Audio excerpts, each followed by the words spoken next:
Hi, this is Greg with Mineral Springs Tilapia. I wanted to talk to you today a little bit about hatchery management.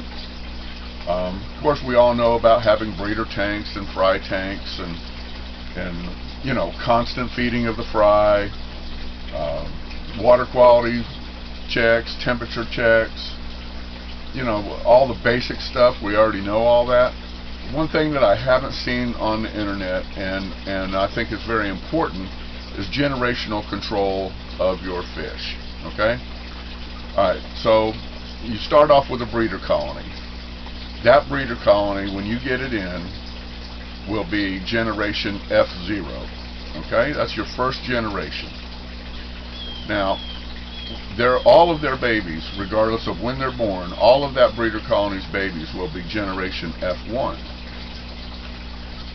If you grow those babies out large enough to develop another breeder colony, then that breeder colony will be from generation F1. What you don't want to do is inbreed your fish. Inbreeding occurs when you cross generational lines, and it can have a lot of devastating effects. It can cause deformities, it can cause reductions in disease resistance, growth rates, temperature tolerances. It's just a lot of different things that can go wrong with a generation that is bred back to its parents, or a generation that is bred forward to its babies. So you don't want to cross those generational lines. Now, if you develop a breeder colony out of generation F1, then all of their babies will be generation F2. And as long as you're setting up breeder colonies out of the same generation of fish, you can do it just as long as you want to do it. It's not an issue. You don't have to worry about your quality of your fish. Your customers will be getting a good product, and you can just go on forever.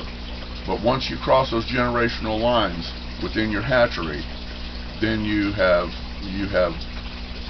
taken your fish from a pure strain to an inbred strain.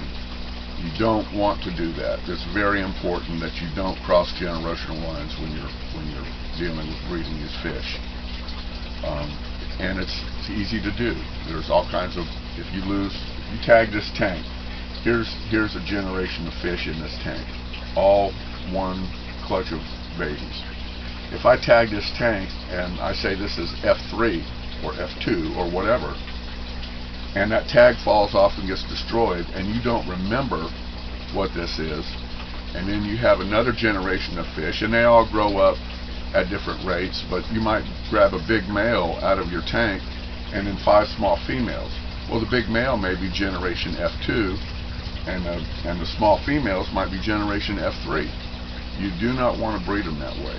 Make sure that you have generational control of all of your fish, that you know what generation they belong to. If you have any questions or comments, please go ahead and post them on my channel, and I'll answer them. Subscribe to my channel, and we'll do some more videos about breeding these fish in a little bit. Thanks for watching. We'll see you on the next one.